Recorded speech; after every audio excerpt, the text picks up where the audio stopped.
What happens if someone revokes an existing will in order to replace it, but the intended replacement will is either never completed or invalid? Is the old will still valid? Or does the person have no will at all? The Georgia Supreme Court examined these questions in Carter v. First United Methodist Church of Albany. Mildred Tipton had a validly executed will. Tipton told her attorney that she wanted to change her will, but she never executed a second will.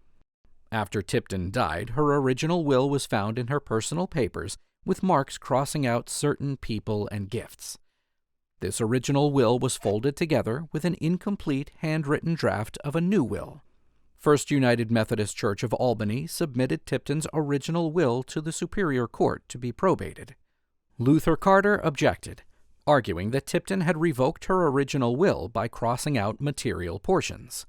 Because a replacement will was never executed, Carter argued that Tipton had died intestate, meaning without a will, and her property should be distributed under the laws of intestacy.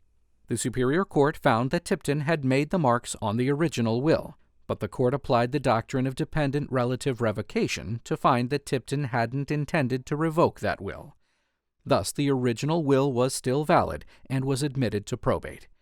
Carter appealed the ruling to the Georgia Supreme Court.